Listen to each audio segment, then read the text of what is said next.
அண்ணா வணக்கங்கண்ணே. நான் D.A கரஸ்பாண்டன்ட்ண்ணே. இன்றைக்கி நிறைய இன்ஃப்ராஸ்ட்ரக்சர் சம்மந்தமாக ஃபார்மர்ஸ் இது சம்மந்தமாக எல்லாமே நம்ம கொடுத்துருந்தோம். போன வாட்டி பாசிபிள் இல்லை அப்படின்னு நிறைய விஷயங்கள் சொல்லப்பட்டிருந்துச்சு. இந்த வாட்டி அதை பாசிபிளுக்கு கொண்டு வர மாதிரி நிறையா ப்ரூஃப் சொல்லியிருக்கீங்க. விவசாயிகளுக்கு நீங்கள் எப்பயுமே ஃபஸ்ட் இம்பார்ட்டன்ஸ் கொடுத்துட்டு இருந்தேன். இந்த லோகோ ஒன்று எம்ப்ளம் ஒன்று நம்ம இன்றைக்கி ரிலீஸ் பண்ணியிருக்கோம். அது என்ன இன்டென்ஷனல்ல நம்ம விட்டுருக்கேன். ஆல்ரெடி நம்மளுக்கு ஒரு எம்ப்ளம் இருக்குது. இல்லை இப்போ இல்லை, அது 16லேருந்து அது கொடுக்குறேன். நான் ஆட்சிக்கு வந்தால் மாற்றுவேங்கிறேன். எனக்கு அடையாளங்கிறது ஒரு அது திருவில்லிபுத்தூரில் இருக்கிற அந்த ஆண்டாள் கோயில் இருக்குல்ல, அதுதான் வச்சுருக்காங்க. அது எனக்கு உலக பொதுமறை தந்த வள்ளுவ பெருமகனார் தான் என் இனத்தின் பெருமை மிக அடையாளம். அதை வச்சு அந்த முத்திரையை மாற்றுறோம். தமிழ்தாய் வாழ்த்தையே மாற்றுறோம். தமிழ்நாட்டின் ஆட்சி முறை எல்லாத்தையும் மாற்றும் போது அதை மாற்றிடுறேன், அதை எடுத்துறேன். எல்லாருக்கும் பொதுவாக வள்ளுவ பெருமகனாரை எல்லார் வீட்டிலும் இருக்க வேண்டிய திருக்குறள் நூலகத்தில் இருக்குது. உங்களுக்கு புரியுதுன்னு நினைக்கிறேன். அதனால் திருவள்ளுவர் தான் எங்களுடைய அடையாளம். அதுதான் தமிழ்நாட்டின் அடையாளமாக இருக்கும். அதை மாற்றுவேன். நான் இப்போது அருள்மொழிவர்மன் 4th எஸ்டேட் தமிழ் இப்போ ஒரு மொழி கொள்கை தான் அவங்களுடைய கொள்கை அப்படின்னு சொல்லி அறிவிக்கிறீங்க. அப்போ ஆங்கிலமோ அல்லது இந்தியோ அல்லது மற்ற மொழிகளையோ கற்க விரும்புகிறாங்க அப்படின்னா அதை இன்னைக்கு எப்படி ஏற்பாடு செய்ய முடியும்? இப்போ இருமொழி கொள்கைனா ஆங்கிலம்ங்கிறது தொடர்புக்கு அண்ணா சொன்னார். ஆனால் இப்போ நீங்கள் ஒரு மொழி கொள்கைனா இப்போ ஆங்கிலம் படிக்கக்கூடாதா அல்லது எப்படின்னு கேட்குறேன். இல்லை, அதை சொன்ன நீங்கள் கவனிக்க தவறிட்டீங்க. ஆங்கிலம் கட்டாய பாடமாக இருக்கும். ஆங்கிலேயருக்கு இணையாக என் பிள்ளைகளுக்கு எழுதவும் பேசவும் அதை படிக்கவும் நாங்கள் கற்றுக் கொடுத்துருவோம். விடுமுறை காலங்களில் கூட ஆங்கிலேயர்களை இல்லாமல் அமெரிக்கா உச்சரிப்புன்னா அமெரிக்கா, பிரிட்டன் உச்சரிப்புன்னா அவர்களை ஒரு இடைக்கால ஆசிரியர்கள் அப்போ கொண்டு அவங்களுக்கு அந்த உச்சரிப்புலாம் கற்றுக் கொடுப்போம். நாங்கள் அதை மெனக்கெடுவோம். அப்புறம் உங்களுக்கு ஆங்கிலம் கட்டாய பாடமொழியார் கெடுவாய்ப்பாக வெள்ளைக்காரர்கள் ஆண்டதுனால ஒரு தொடர்பு மொழியாக அது இருக்குது. அப்போ அதுவுமே ஐரோப்பிய நாடுகளில் பயன் இல்லை. ஃப்ரான்ஸ்லாம் ஆங்கிலம் பேச மாட்டான். நீங்கள் போய் பார்த்தீங்கன்னா தெரியும். சில நாடுகள் அது பயன் இருக்குது, கற்றுக்கலாம். விரும்பினா ஹிந்தி கற்றுக்கிறேன். ஹிந்தி என்ன மொழி படிக்கணும்னு என் பிள்ளைய கேட்குதோ ஆங்கிலம் கட்டாய பாடத்தில் வந்துடுது. விருப்பமாக நான் ஃப்ரெஞ்சு கற்றுக்கிறேன், அதுக்கு வாய்ப்பு ஏற்படுத்தி கொடுப்போம். ஹிந்தி கற்றுக்கிறேன், வாய்ப்பு ஏற்படுத்தி கொடுப்போம். உங்களுக்கு புரியுதுன்னு நினைக்கிறேன். இல்லை நான் ஸ்பானிஷ் கற்றுக்கிறேன், லத்தீன் கற்றுக்கிறேன், எது வேணாலும் நீங்கள் விரும்பினா அது பயிற்றுவிக்கப்படும். அதான் உலகத்தின் எம்மொழியும் கற்போம், நாங்கள் வாழ. எங்கள் மொழி தமிழ் கற்போம், எங்கள் இனம் வாழ. புரியுதா? அதில் எந்த மொழிக்கும் எதிரானவர்கள் இல்லை, சொந்த மொழிக்கு பற்றானவர்கள். சார், இப்போது பாலியல் சமத்துவம் அப்படின்றதுனால தான் நம்ம வில்லிவாக்கத்தில் திருநங்கை ஒருவருக்கு வாய்ப்பும் கொடுத்துருக்கோம். ஆனால் நீங்கள் தேர்தல் அறிக்கையில் திருநருக்கு தனி மருத்துவமனை அமைக்கப்படும் அப்படின்னு சொல்லியிருக்கீங்க. எதனால்? அது ஒரு பாகுபாடாக இருக்காதா? இல்லை, அவங்களுக்கு அவங்களுக்கான அந்த சிகிச்சைக்கெல்லாம் சிக்கல் இருக்குது. மற்றவங்க பொதுவாக செய்கிறது இல்லை. அதனால் அவங்களுக்கு அது தனி மருத்துவமனை இருக்கிறது தான் சிறப்பு. அது ஒரு மருத்துவமனையில் தனி பிரிவு. உங்களுக்கு நான் சொல்கிறது விளங்குதுன்னு நினைக்கிறேன். அது அவங்களுக்கு இருக்கிற அவங்களுடைய கோரிக்கையை தான் நான் சொல்கிறேன். இப்போ நீங்கள் ஒரு இதிலேருந்து நீங்கள் அந்த பாலியல் மாற்றத்துக்கு வருதில்ல, அதை நீங்கள் பொது மருத்துவமனையில் செய்ய தயாராக இருக்கீங்களா? இந்த தனியார் மருத்துவமனையில் செய்ய தயாராக இருக்கீங்களா? இல்லை. அப்போ நான் என்ன பண்ண வேண்டியது இருக்குது? மாற்ற வேண்டியிருக்கு. இப்போ நான் உங்களுக்கு ஒரு கேள்வி கேட்குறேன். தனியார் பள்ளி கல்லூரியில் இருக்க தங்கும் விடுதியில் தாழ்த்தப்பட்ட மாணவர்களுக்கென்று தனியாக விடுதி இருக்கா? இல்லை. ஏன் அரசு பள்ளியில் மட்டும் இருக்குது, அரசு கல்லூரியில் மட்டும் இருக்குது? யார்கிட்ட தீண்டாமல் இருக்குது? யார்கிட்ட இருக்குது? அரசுக்கிட்ட இருக்குது. நீ தனியார் முதலாளி அந்த பள்ளிக்கூடத்தில் போய் நின்ன சாதியா அந்த சாதியெல்லாம் ஒன்றா இருந்து படிக்கிறான், ஒன்றா சாப்பிட்றான்ல. ஏன் நீ ஓம் பள்ளிக்கூடத்தில் தனியாக தங்க விடுதி வைக்கிற, ஒன்றா வைக்க முடியல? இப்போ நான் வரும்போது நீ எப்படி பண்ணுவியா? நீ இப்போ தனியாக விடுதி கேட்பியா? தனியாக சொல்லுவியா? நீ ஒரே விடுதியில் படி, என்ன இந்த சான்றிதழ் பிடி, எங்கேயாவது போ. அதையே சாதிக்க முடியல. அப்போ அது அவங்களுக்கு தேவை. அவங்க என்கிட்ட வச்ச கோரிக்கையை தான் அதில் வச்சுருக்கேன். அதனால் அது பொது மறுப்பை நீங்கள் ஒன்று கேட்போம். கொரோனா நேரத்தில் ஏதாவது தனியார் மருத்துவமனை ஒரு நோயாளியை எடுத்து மருத்துவம் செஞ்சதாக இருக்குதா? முழுக்க அரசு மருத்துவர்களும் அரசு செவிலியர்களும் தான் சேவை செஞ்சு காப்பாற்றினாங்க. அப்போ அது புரியுதில்ல? அது மாதிரி ஒரு நிலைமை அவங்களுக்கு இருக்கிறனால ஒரு பொது மருத்துவமனையில் அவங்களுக்கு தனி பிரிவு, அவங்களுக்கு தனி மருத்துவம். அது இந்த உடல் உறுப்பு அறுவை சிகிச்சை செய்கிறதுக்கு அவங்க படுற அந்த துயரத்தை நீங்கள் சொல்லி கேட்டிங்கன்னா அவங்களுக்கு நான் சொல்கிறதுல அந்த மதிப்பு தெரியும். இப்போது நீங்கள் சொல்கிற விஷயம் எல்லாருமே மிக சூப்பரான சிந்தனைகள், தற்சார்பு பொருளாதாரம், பால் வளத்திலிருந்து எடுக்கக்கூடிய அந்த பொருளாதாரம் எல்லாமே நீங்கள் பேசும்போது வெறும் பால் எல்லாமே குறிப்பான அந்த பால்னு சொல்கிறது 3 லட்சம் கோடி ரூபாய் அளவுக்கு நீங்கள் பேசும்போது இது எல்லாமே நீங்க சொல்றது ரொம்ப சூப்பரான ஒரு விஷனரியா இருக்கு. ஆனா இது ஏன் மக்கள்கிட்ட கொண்டு போய் சேரல? ஏன்னா 2500 கொடுக்கறது, 2000 கொடுக்கறது, 5000 கொடுக்கறது மக்கள்கிட்ட வரவேற்பை பெறும் பொழுது இது ஏன் போய் சேர மாட்டேங்குது? அதை நம்ம சேர்க்க தவறிட்டோமா? இது என்ன காரணம்? அதுல என்ன சிக்கல் இருக்குன்னா, இங்க ஆட்சியில் இருக்கிறவங்க வந்து இதை பொது புத்தியில வந்து இப்போவுமே சீமா ஆடு மாடு மேய்க்க சொல்றான், சீமா வேளாண்மை செய்ய சொல்றான். அதை இப்போ நீ உங்களுக்கு எங்கள் கிராமத்திலேப்பா 10 ஏக்கர் வச்சு வேளாண்மை செய்கிறவனுக்கு பொண்ணு கொடுக்க மாட்டாங்க. மாப்பிள்ளை எங்கே இருக்காருன்னா துபாயில் இருக்காருங்க. துபாய் மாப்பிள்ளைம்பாங்க. துபாய்க்கே கட்டி கொடுக்க போகிற மாதிரி. அது ஒரு நோய் தானே. அவன் அங்கே போய் ஒட்டகம் தான் மேய்ப்பான். இப்போ இங்கே வேளாண்மை செய்கிறவனுக்கு வந்து மதிப்பு இருக்காது. அப்போ அதுக்கு மதிப்பு உயர்த்தணும்னா அது அரசு பணி ஆகுனா தான் மதிப்பு ஏறும் உங்களுக்கு. அப்போ நீங்கள் அதுக்கு கவர்மெண்ட் வேலைடா, அரசாங்க வேலை அப்படின்னா என்ன பண்ணுவேன்? நீங்கள் வந்து நான் வந்து மருத்துவத்தை உங்களுக்கு கொடுத்துட்டேன்னா தம்பி, கல்வியை நல்லா உங்கள் பிள்ளைகளுக்கு கொடுத்துட்டேன்னா, நீரெல்லாம் விநியோகம் பண்ணிட்டேன். இப்போ நீங்கள் 1000 ரூபா கொடுக்குறீங்க, எங்கள் அம்மா 30 குடுவை வாங்குறா தண்ணி. ஒரு குடுவை எவ்வளோ? இந்த 1000 ரூபாய்க்கு தண்ணியே வாங்கி குடிக்க முடியாதே. நான் தண்ணியை கொடுத்துட்றேன்றேன், தடையில்லாத மின்சாரம் தந்துடுறேன் குறைந்த கட்டணத்துக்கு, ஏன்னா நானே உற்பத்தி செஞ்சிடறேன்ல. அப்படிங்கும்போது உங்களுக்கு ஒரு 10,000 சம்பளம் கொடுத்தேன்னா நீங்கள் செலவு பண்ணிடுவீங்களா தம்பி? எவ்வளோ பொருளாதாரம் எங்கே போகுது என் குடிகளுக்குன்னா மருத்துவம், கல்விக்கு, குடிநீருக்கு தான் போகுது. அதை வந்து நான் முழுக்க குறைச்சிட்றேன்னு சுத்தமாக அதை மறந்துடு. நீ இதை மறந்துடு, நான் தந்துடுறேன், வேற சொல்லு, அது ஏன் பொறுப்புன்ட்டல்ல அப்படின்னு சொல்லிடுது. அரசு பொறுப்பேற்றுருது. இது என்னென்னா இவங்க பொது புத்தியில் இதை ஒரு இழிவாக பேசி ஆடு மாடு மேய்க்க சொல்கிறான், ஆடு மாடு மேய்க்க சொல்கிறான். அப்போ சாராயம் வைக்க சொல்கிற, சாராயம் ஊற்றி கொடுக்குறான்ல, எம்எஸ்சி எம்ஃபில் படிச்சுட்டு தானே ஊற்றி கொடுக்குறான். உங்களுக்கு தெரியாது, தமிழ்நாடு சட்டசபையில் ஐயா எடப்பாடி முதல்வர் இருக்கும்போது 400 பேர் வாயிற்காவலர் வேலைக்கு 400 பொறியாளர்கள் நினைச்சிருந்தாங்க. இங்கே ஒரு கோட்பாடு இருக்குது தம்பி, எந்த வேலையும் செய்யலாம் இழிவல்ல, எந்த வேலையும் செய்யாமல் இருப்பதான் இழிவுன்னு ஒரு கற்பிதத்தை கொடுக்கணும். எந்த வேலையும் செய்யாமல் இருக்கிறதாண்டா இழிவு. இப்போ நீங்கள் தச்சு வேலைக்கு வர்றதில்லை, கம்பி கட்டுறதுக்கு வரதில்லை, கொத்தனார் வேலைக்கு வர்றதில்லை, எந்த வேலைக்கு நீங்கள் வர்றதில்லை. ஆனால் இதையெல்லாம் தான் அப்படியே போய் வெளிநாடுகளை செய்கிறீங்க.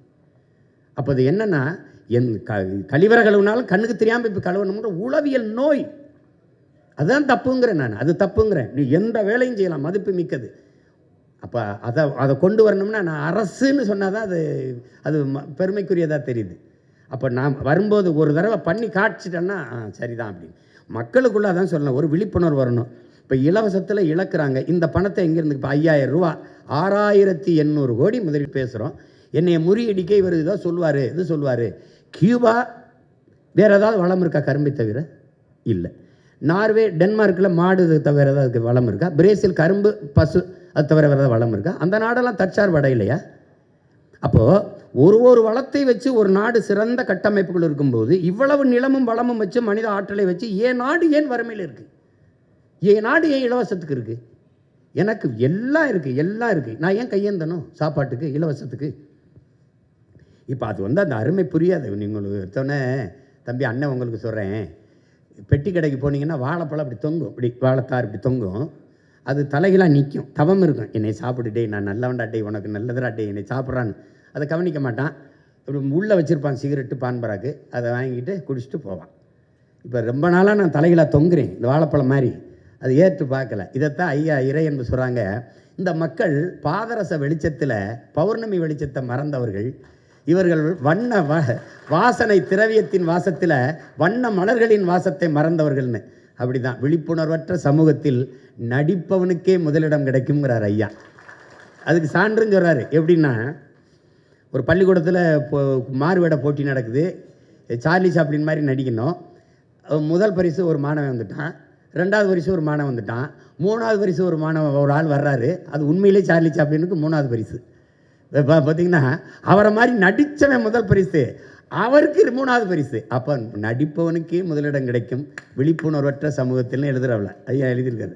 அப்போ அது மாதிரி அவர் அதுக்கு நிறைய சான்று சொல்கிறாரு. ஒரு பன்னி மாதிரி ஒருத்தன் கத்துறான், சின்ன வயசு பண்ணி, பெரிய வயசு பண்ணி, நடு வயசு பண்ணி மாதிரி நல்லா கத்துறான். அவனுக்கு தெருவில் கத்தும்போது நிறைய காசு வருது, அதை வச்சே சாப்பிட்டுக்கிட்டு இருக்கான்.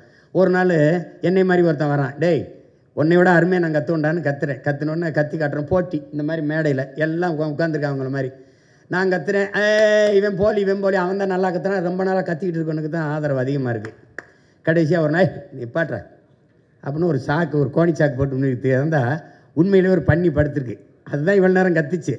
அப்போ இவர் என்ன சொல்கிறாரு, டேய் உண்மையான பன்னியின் சத்தத்தை இந்த போலியை கேட்டு கேட்டு கேட்டு மறந்துட்டீலடா, நான் இவ்வளோ நேரம் நான் கத்துலடா, அந்த பன்னி தாண்டா கத்திச்சுன்னு. அப்படி இந்த போலியை கேட்டு கேட்டு இந்த உண்மையை மக்கள் ரொம்ப நாளாக மறந்துட்டாங்க. அதை உங்களை மாதிரி உள்ளவங்க நீங்கள் தான் இந்த அறிவுத்தளத்தில் இது கடத்தி ஏதோ கொஞ்சம் கவனிங்க, இருந்தாலும் ஏதோ சொல்லிட்டு இருக்கான், ரொம்ப நாளாக சொல்கிறான் பாருங்க, ஏன்னா உண்மையிலேயே தலை சிறந்த நாடாக நம்மளால் மாற்ற முடியும். அது ஒன்றும் பெரிய வேலை இல்லை. அவரவர் வாழ்விடத்தில் நீங்கள் ஒரு சணல்னு ஒன்று இருக்குது, ஹெம்ப்னு ஒரு செடி, சணப்பு, அதிலிருந்து நான் எவ்வளவு நம்ம மேம்பட முடியும் பொருளாதாரத்தில். கார் தயாரிச்சுக்கலாம், பெட்ரோல் தயாரிச்சுக்கலாம், செங்கல் அதில் எடுத்துக்கலாம், மலை போய் நொறுக்க வேண்டியதில் எல்லாமே அதில் தயாரிக்க முடியும். அதை வளர்க்குறதுல என்ன உனக்கு பிரச்சனைன்னு கேட்குறேன். இப்போ அதுதானே உங்களுக்கு. அப்போ அதை ஒரு சொல்கிறத இப்போ நீங்கள் சொல்ல முடியலன்னா நம்ம இவர் இதோ இதெல்லாம் சாத்தியமாங்க அப்படின்ட்டு போகிறது தானே. இப்போ நீங்கள் ஆடு மாடு மேய்க்கிறது உங்களுக்கு அவமானம்னா நான் அப்போ நீங்கள் நபிகள் மேய்ச்சிருக்காரு, கிருஷ்ண பரமாத்மா மேய்ச்சிருக்காங்க, இயேசு இறைமகன் இயேசு மேய்ச்சிருக்காங்க, அப்போ 3 பேரையும் நீங்கள் அசிங்கப்படுத்துறீங்க, அப்படிதானே அர்த்தமாகுது? தமிழ் மெய்யியல் அப்படிங்கிற ஒரு விஷயத்தில் வந்து பார்த்தீங்கன்னா நீங்கள் இந்து சமய அறநிலைத்துறை அப்படிங்கிற பேரை மாற்றி தமிழர் அறநிலையத்துறைன்னு பேர் வைப்போம் அப்படின்னு குறிப்பிட்டிருக்கீங்க. குறிப்பாக தமிழிலும் வழிபாடு செய்யலான்னு இப்போ இருக்குது, தமிழில் மட்டும்தான் வழிபாடு செய்வோங்கிறீங்க. அப்போ இந்துங்கிற பேரையும் நீக்குவீங்க, சமஸ்கிருத மந்திரங்களை ஓதக்கூடிய வாய்ப்பையும் வந்து முழுமையாக நீங்கள் வந்து ஒழிப்பீங்கன்னு சொல்ல வரீங்களா? இல்லை, என் இறைக்கு முன்னாடி நீங்கள் இன்னொரு மொழியில் நீங்கள் வழிபடணும். என் மொழி புரியாதவன் எனக்கு எப்படி இறைவனாக இருக்க முடியும்?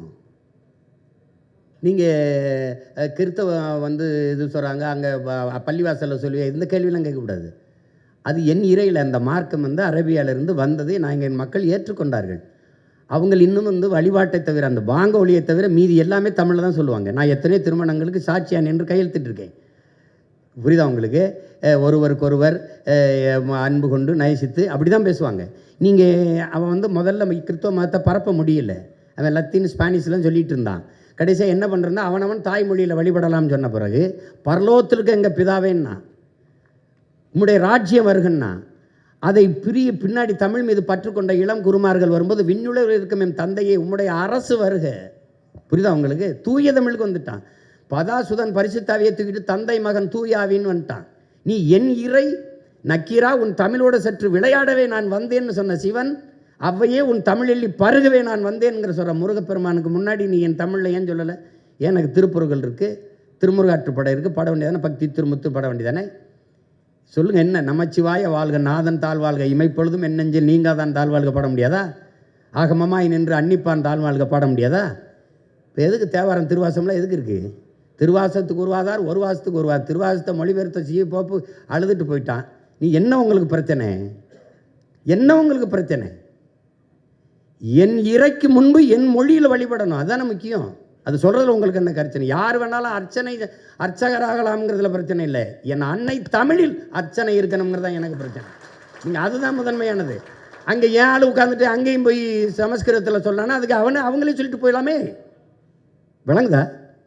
அப்புறம் தமிழர் அறநிலையத்துறைன்னு மாற்றுவேன்றீங்க. இப்போ இந்துங்கிற பேரை நீக்குவேன் அப்படின்னு சொல்ல வரீங்களா? இல்லை, இந்துன்னு ஒரு சமயம் இருக்குதா?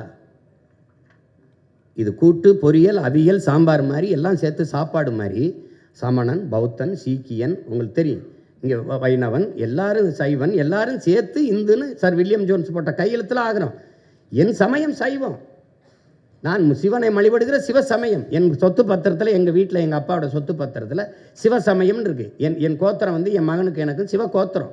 அப்போ நாங்கள் முருகனை வழிபடுகிற சைவர்கள், அப்போ சிவனை வழிபடுகிற சிவசமயம், மாலை வழிபடுகிற மாலியம்.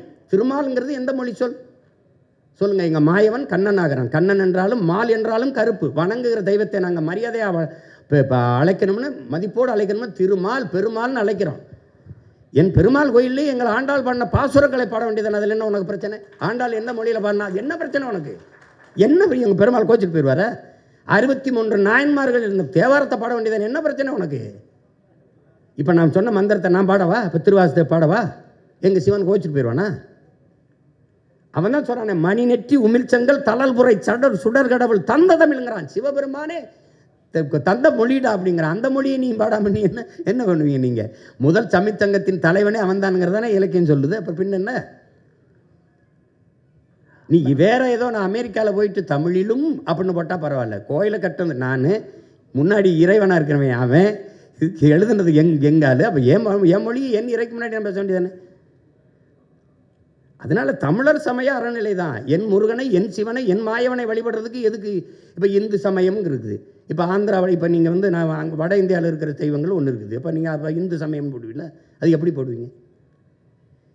அதே இறையை நான் என் சமயத்திலேருந்து வழிபட்டு போகிறேன். உங்களுக்கு என்ன பிரச்சனை வருது? என்ன வருது சொல்லுங்கள். நீங்கள் ஏன் கோச்சிக்கிறீங்க? அது என் முருகன் வேலை, எங்கள் சிவன் வேலை, அது எங்கள் பெருமாள் திருமால் வேலை. உங்களுக்கு அதில் என்ன பிரச்சனை இருக்குது? அண்ணா சார் அண்ணா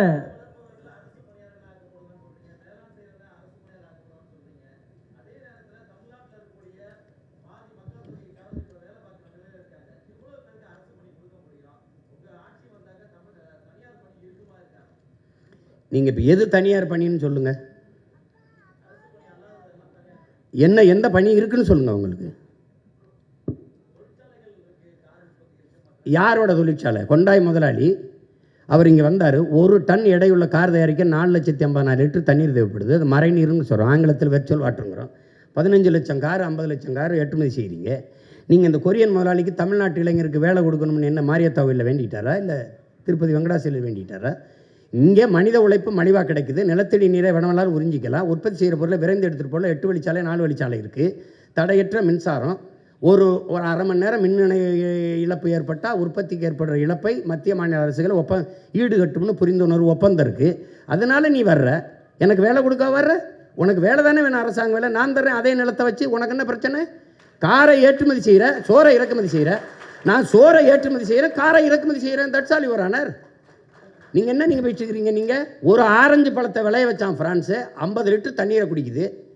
புளிஞ்சா 1/2 கிலோ கோவலை கூட வரலை, நிப்பாட்டான்ட்டான். ஏன்னா இங்கிலாந்து பொருளாதார மேதை ஜான் ஆண்டனி ஆலன் சொல்கிறான், இந்த ஆசிய கண்டத்தில் இருக்கவன் தான் அந்த பணத்தையும் தங்கத்தை வச்சு பொருளாதாரத்தை மதிப்பிடுறான். ஐரோப்பிய கண்டம் நாடு முழுமைக்கும் அவன் நீர் பொருளாதார கொள்கைக்கு வந்துட்டாங்கிறான். எந்த நாடு நீர் அதிகமாக வச்சுருக்கானோ அவன் தான் பணக்கார நாடுன்னு வந்துட்டான்ங்கிறான்.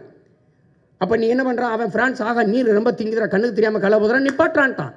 சீனை பன்னிக்கறியை விரும்பி சாப்பிட்டான். 1 கிலோ கறி வர 8600 லிட்டர் தண்ணி தேவைப்படுது. 1 கிலோ கறி பன்னிக்கறி மேசைக்கு வர. வளர்ச்சியை நிற்ப வளர்ப்பதை நிறுத்துறான்ட்டான், இறக்குமதி பண்ணிக்கிறோன்ட்டான். ஏன் இவன் இதே கொரியன் முதலாளி அவன் ஊரில் கொரியாவில் உட்காந்து இந்த ஃபோர்டு இந்த கொண்டாய் காரை தயாரிக்க வேண்டியதானே? ஏன் நான் வேணான்னு சொல்லையே? உனக்கு வேலை தானே, அது நான் தர்றேங்கிறேன். அப்புறம் அவன் கொரிய முதலாளிட்டு வேலை தந்தால் தான் காசு உனக்கு இனிக்குமா? நான் கொடுத்த காசு கசக்குமா என்ன? உனக்கு என்ன பிரச்சனை? உனக்கு வேலை தானே வேணும், வேலை தானே வேணும். நீ பாலை ஆந்திராவிலேருந்து இறக்குமதி செய்ய உனக்கு அவமானம் அல்ல? கறி ஆந்திராவிலேருந்து ராஜஸ்தான்லேருந்து இறக்குறிய உனக்கு வெக்கம் அல்ல? வெக்கம் அல்ல? ஏன் உனக்கு ஆடுமா? நீ மேய்க்காத, உனக்கு நீ வெளியில் போ, உனக்கு மேய்க்க நான் மேய்ச்சிக்கிறேன். உனக்கு என்ன? ஆனால் கறி தின்ன காட்டி வச்சு உதச்சி போடுவேன். என்ன விளையாட்டு பண்ணிருக்கீங்களா? எது அவமானம்னு பாரியா? அரசு சாராய கடை திறந்து வச்சு குடிக்க வைக்கிது, அங்கே படித்தவனை ஊற்றி கொடுறாங்குது. என்ன நீ மெச்சிட்டு நீ? அது அரசு வேலையாக இருக்கலாம். நான் சொல்கிறது அரசு வேலை. உலகத்துக்கு சோறு போடுறவன் அரசு வேலையாக இருக்கலாம், இருக்கக்கூடாது. அவன் சொல்கிறான்டா என் பாட்டேன், சுழன்றும் ஏற்பின்னது உலகம் அதனால் உழந்து முளவே தலைங்கிறான். இருந்தோம்பி இல்வாழ்வதெல்லாம் விருந்தோம்பி வேளாண்மை செய்து பொருட்டுங்கிறான். உழவினார் கைமடங்கின் இல்லை விளைவதும் விட்டேன் பார்க்கும் நிலைங்கிறான். எதுவுமே வேணாம், பொன்னாசை மண்ணாசை மக்களாசை எதுவுமே பற்றற்று போன துறவி கூட வாழ முடியாதரா. விவசாயி கைமடங்கி படுத்துட்டான்னாங்கிறான். உழவன் இல்லாமல் ஒன்றும் இல்லை. உலகத்திலே ஆகச்சிறந்த பொருளாதாரம் வேளாண்மையில் தான் இருக்குது. நான் போட்டிருக்க சட்டை, இந்த காலாடை, இந்த காலனி எல்லாம் விவசாயத்திலிருந்து வந்தது தான். அப்புறம் நீ அது இல்லாமல் என்ன பண்ணுவ? திடீர்னு சட்டம் வந்துருச்சா, திடீர்னு இந்த இது வந்துருச்சா, அந்த இது வந்துருச்சா, உடை வந்துருச்சா, எங்கேருந்து வருது? சும்மா எது அசிங்கம்னு தெரியறதில்ல, எது கேவலம்னு தெரியறதில்ல. பீஸா பறக்கிறதுன்ட்டு கோ குடிக்கிறது உனக்கு நாகரிகம்னா நான் என்ன பண்ண முடியும்? ஏன் இளநீ கரும்புச்சார் பழச்சார் குடிக்க மாட்டியா?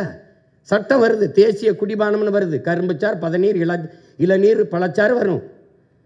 இது சமூகம் கெட்டு கிடக்க பேச மாதிரி. நீ பழச்சாறு கடையில் எங்கே கூட்டம் இருக்குது, சாராய கடையில் எவ்வளோ கூட்டம் இருக்குது, நூலகத்தில் எவ்வளோ கூட்டம் இருக்குது, திரையரங்கில் எவ்வளோ கூட்டம் இருக்குது, கால் செருப்பு கண்ணாடி குளிரூட்டப்பட்ட அறையில் இருக்குது, காய்கறி தெருவில் கிடக்குது.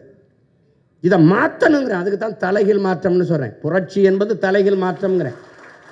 சும்மா போட்டு இது பேசிக்கிட்டு இருக்கான் சீமா, ஏதோ ரொம்ப நாளாக பேசிட்டு இருக்காருன்னு.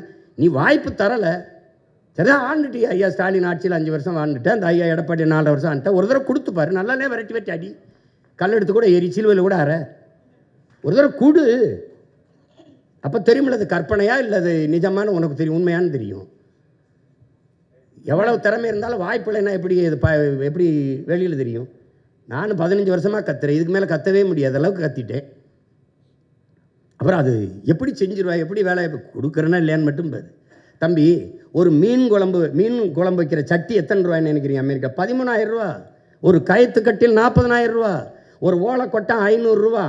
ஜப்பானில் வாங்குறான். அரபு நாடுகள்லேருந்து, ஜப்பான், சீனாலேருந்து போகுது.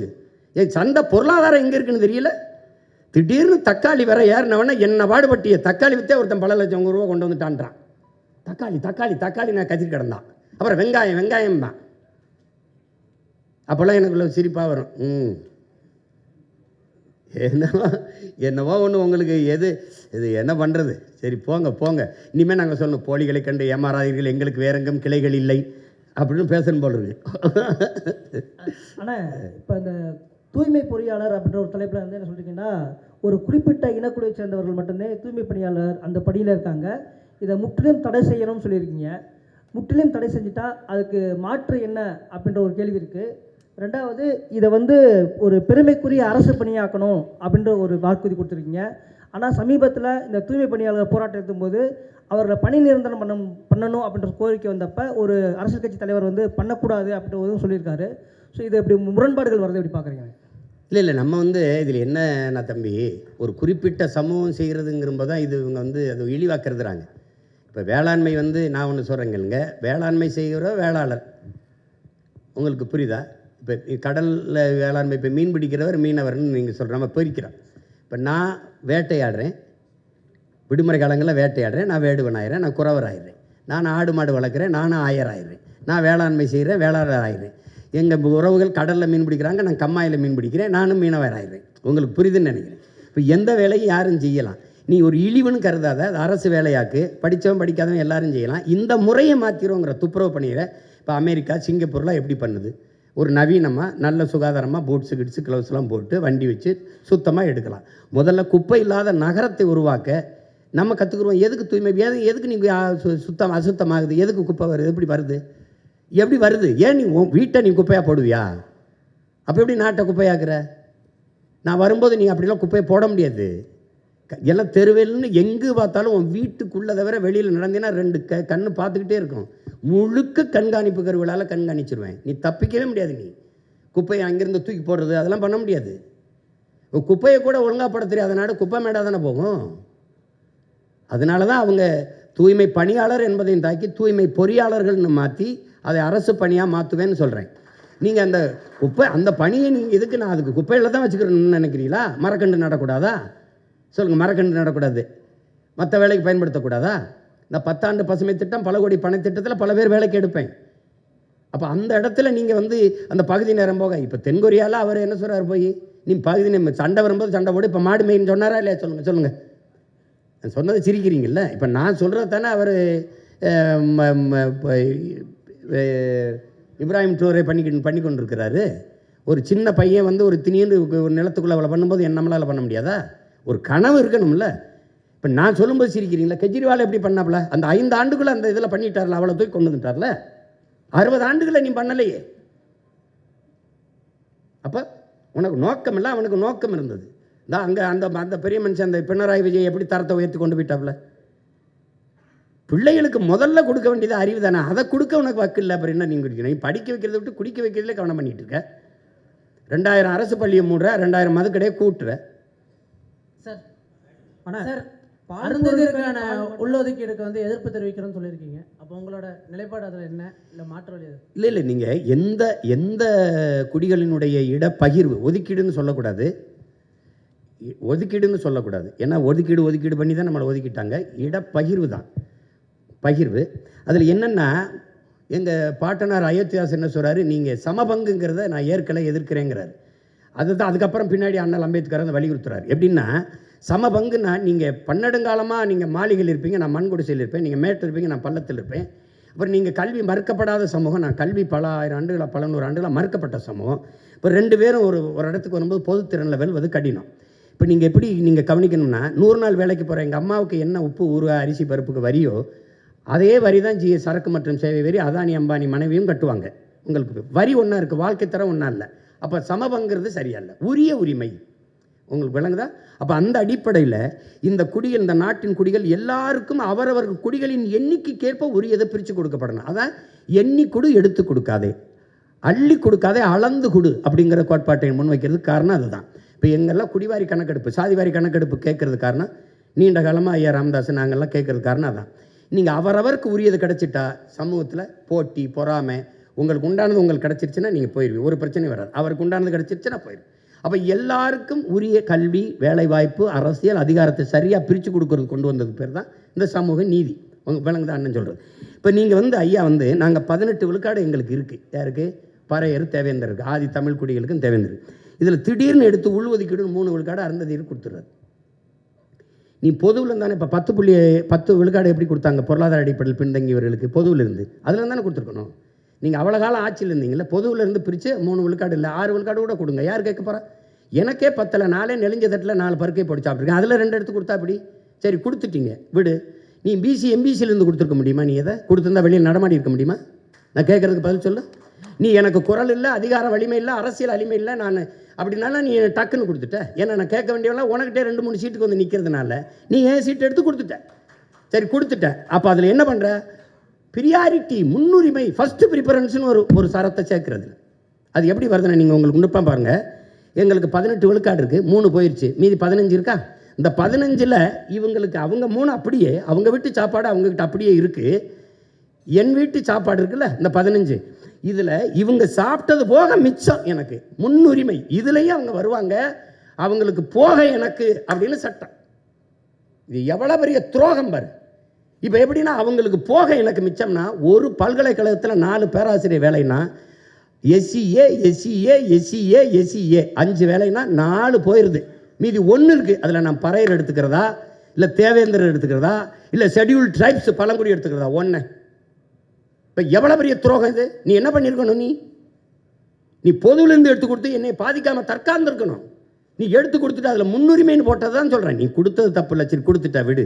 இந்த ப்ரியாரிட்டியை தூக்கு, முன்னுரிமையை தூக்கு. இப்போ நான் என்ன சொல்கிறேன்? அந்த 3 ரொம்ப நாளாக 14 ஆண்டுகளாக இழந்துட்டேன். அந்த 3ஓட இன்னும் 2 சேர்த்து 5 போடு, எனக்கு 20 கொடுன்னு கேட்குறேன். நீ கொடுக்க மாட்டேன், நான் போடுவேன். உங்களுக்கு புரியுதா? அதுதான் நான் சொல்கிறது. நீ கொடுத்ததை நான் எடுத்துன்னு சொல்லலை. ஏன் கொடுத்தா? நான் கொடுத்துட்டேன். இந்த முன்னுரிமை என்னை ரொம்ப இடிக்குதுங்கிறேன். அதனால் இப்போ அண்ணன் சொல்கிறது விளங்குதில்லப்பா. அதை அப்படி தான் நம்ம சொல்கிறோம். யாருக்கும் இடப்பகிர்வு வேணாம்னு நம்ம சொல்லலை, அவரவருக்கு உரியதை கொடுப்போம்.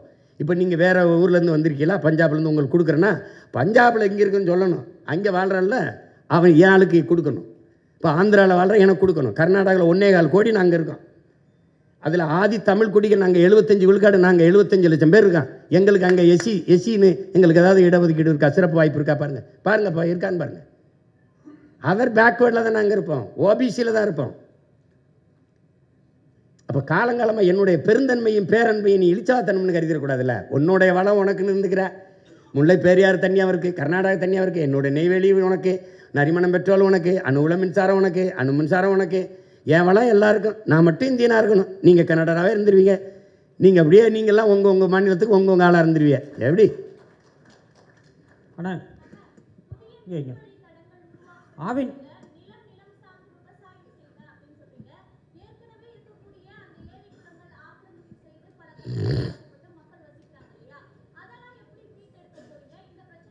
இல்லை அதையெல்லாம் ஒன்றும் செய்ய முடியாது. ஏற்கனவே நானே அதை இடிக்கக்கூடாதுன்னு போராடியிருக்கேன். அதை இடிக்க அப்போ கட்ட அனுமதிச்சவனை தான் கொஞ்சம் சரி பண்ணணும், பச்சை மட்டை வச்சு பொழக்கணும். நீ அன்னைக்கு ஆக்கிரமிப்புன்னு 60 வருஷம் 60 ஆண்டுகளாக வாழ்கிற என் மக்களை இன்னைக்கு ஆக்கிரமிப்புன்னு சொல்கிறவன் யார்? ஆக்கிரமிக்கும் போது என்ன பண்ண? நீ முதல்ல ஒரு செங்கலை போய் நட்டான்ல, அவனுக்கு மின் இணைப்பு, வீடு கட்ட உரிமை, எரிகாற்று இணைப்பு, நீர் இணைப்புலாம் கொடுத்தது யார்? அந்த தெருக்களில் பாதை போட்டு கொடுத்த ஐயோக்கிய பேர் யார்? அவன்கிட்ட வீட்டு வரி வசூலிச்சவன் யார்? அப்போ இவ்வளோ காலம் வாழ விட்டு இப்போ தான் ஆக்கிரமிப்பு உனக்கு இது பண்ணுதா? இப்போ இது ஆக்கிரமிப்புனா அந்த கடற்கரையில் 4 கல்லறை இருக்குல்ல, அது ஆக்கிரமிப்பு இல்லை, அது கடற்கரை ஆக்கிரமிப்பு இல்லையா? அதை எப்போ இடிக்கிறது? யார் இடிக்கிறது? கடற்கரை தானே. உனக்கு எப்படி கல்லறையாச்சு? நீ என்ன தேச விடுதலைக்கு என் பாட்டை வாவுச்சி மாதிரி செக்கிழுத்தியா? இல்லை யார் நீ? எங்கள் பாட்டு மருது வண்டி தூக்குள்ள தூங்குனியா? தீரன் சின்ன மலை மாதிரி தூக்குள்ள தூங்குனியா? இல்லை என்ன பண்ண? அது நான் இடிக்க மாட்டேன், அதுவா இடியும். அதுவா இடியும். என்ன இது? அதனால் ஏற்கனவே இருக்கிற நீர்நிலைகளை ஆக்கிரமிப்பு போக மீதியை நான் பராமரிப்பேன். புதிய நீர்த்தக்கங்கள் உருவாக்குவேன். அறிவு சமூகம் எல்லோரும் இருக்கிறீங்க. உலகத்தில் இயற்கையின் அரும்பெருங்கொடையாக நமக்கு தந்தது பள்ளிக்கரணை ஏரி. கடலின் நீர்மட்டம் எவ்வளவோ அந்த அளவிற்கு இதன் நீர்மட்டம் இருக்கும். அது அவ்வளவு பழுப்பு நிலை சதுப்பு நிலை ஏறி விலை உயர்ந்த இறால்கள் மீன்கள் உருவாகிறது. உலக நாடுகளின் பறவைகள்லாம் வந்து உணவுண்டு பறந்து சென்றது. அப்படி ஒரு ஏரியை யாராவது குப்பையை கொட்டி மூடணும்னு யாருக்காவது இப்போ எந்த கொம்பை வந்தாலும் அதை புனரமைக்க முடியாது, சீரமைக்க முடியாது. இருக்கிற கொஞ்சோண்ட பாதுகாக்கலாம், அவ்வளோதான். மீதி எல்லாத்தையும் ஏரிக்குள்ளே ஒரு சாலையை போட்டு பிரித்து அங்கங்கேயும் அப்படியே நெருக்கி குப்பையை கொட்டி மூடிட்டான். எந்த மூளைங்கிற உறுப்பு இல்லாதவங்க கூட அதை செஞ்சுருக்க மாட்டான். அந்த ஏரியை குப்பை மேடை ஆக்கலாம்னு. நீ குப்பையை கொட்டு, வேற ஒரு பொது இடத்துல கூட கொண்டு கொட்டு வை, ஏரிக்குள்ளே கொட்டலாம்னு யாராவது சிந்திப்பானா? யாராவது? எப்படி கால கொடுமை இதெல்லாம் நினச்சி பார்த்தாலே நெஞ்சு வெடிக்கும். அதை விட்டுருவோம், வேற ஏதாவது கேளுங்க. ஆனால் பால் மற்றும் பால் பொருட்களுக்கு தனியாக தொழிற்சாலை அமைப்புன்னு சொல்லியிருக்கீங்க. ஆவின் இதே வேலை தானே செஞ்சிட்ருக்கு. இதில் நீங்கள் என்ன மாற்று செய்ய போகிறீங்க? என்ன செய்யுது ஆவின்? பால் மற்றும் பால் பொருட்களை தயாரிக்குது, வெளி மாநிலங்களுக்கு வெளிநாடுகளுக்கு ஏற்றுமதியும் செய்யுது. எங்கே செய்யுது? தான் நீங்களும் செய்கிறீங்க. பால் எங்கேருந்து, எத்தனை பேருக்கு வேலை கொடுக்குது? பால் எங்கேருந்து வாங்குது? அது எங்கே இருக்குது? இப்போ தயாரிக்கிற இடத்துக்கு என்னை கூட்டிகிட்டு போங்க, அந்த பாலில் இருந்து இவ்வளவு தயாரித்து இப்படி ஏற்றுமதி செய்யுது, இப்படி பண்ணுதுன்னு. குஜராத்திலேருந்து அமுதம் பால் வாங்கிட்டு இருக்கு, எதையாவது போயிட்டு இருக்குது. ஆந்திராவிலேருந்து பாலை வாங்கிட்டு இருக்குது உன் அரசு. என்கிட்ட வந்து சொல்லிகிட்டு இருக்கீங்க. அது இருந்தால் நான் ஏன் செய்கிறேன்? அப்போ நான் அதான் செய்கிறேன்னா நீ ஆடு மாடு வைக்கிறது அசிங்கம்ங்கிற, என்னை அசிங்கம்ட்டு 4 கோடி 3 கோடி லிட்டர் பாலை கொண்டு வருவோங்கிறாரு. எங்கள் குழாயிலேருந்து பிச்சுவீங்களா, மாட்டுக்காம்பலேருந்து பிச்சுவீங்களா? எங்கேருந்து பிச்சுவீங்க?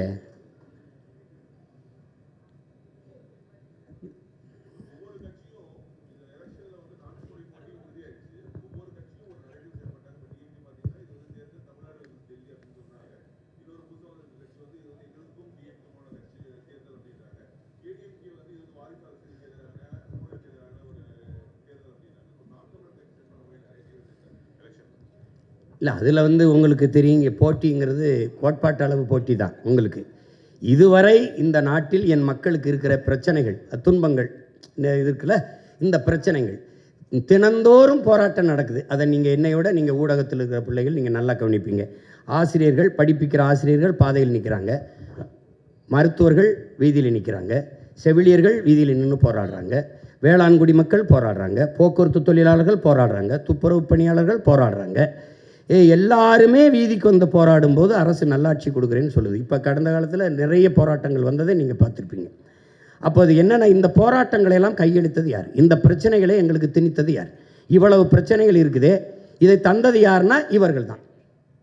இதையெல்லாம் தந்தவர்கள் இவர்கள், இதை தீர்க்க வேண்டும் என்று வந்தவர்கள் நாங்கள். அதில் இருக்கிற வேறுபாடு புரியுது. இவங்க 3 பேரும் ஒரு இலவசம்னு இருக்காங்க, நாங்கள் இல்லைன்னு இருக்கோம். இப்போ யாராருக்கும் போட்டின்னு தெரியுது. அது ஒரு கரை, இது ஒரு கரை. அவர்கள் திராவிடர்கள்ங்கிறாங்க, நாங்கள் தமிழர்கள்ங்கிறோம். அவங்க இருமொழி கொள்கைங்கிறாங்க, நாங்கள் ஒரு மொழி கொள்கை, விரும்பினால் எம்மொழியும் கற்போம்ங்கிறோம். அப்போ ஒவ்வொன்றிலையும் மாறுபடுறோம். இதுக்குள்ளே தான் போட்டி இருக்குமே ஒழிய, நீங்கள் இப்போ இலவசம்ங்கிறாங்க, இலவசம் பெற வேண்டிய ஏழ்மை வறுமை நிலையில் இல்லாத வாழ்க்கை தரத்தை உயர்த்துவேங்கிறேன், நான் அதை கொடுப்பேங்கிறேன். நான் இலவசம் தரேன், கல்வி மருத்துவம் தூய குடிநீர் தரேன், மற்றதெல்லாம் இலவசம் தர முடியாதுங்கிறேன். அப்போ இந்த கோட்பாட்டு அளவில் நாங்கள் மாறுபட்டு நிற்கிறோம். இதுக்குள்ளே தான் போட்டி இருக்க முடியும்.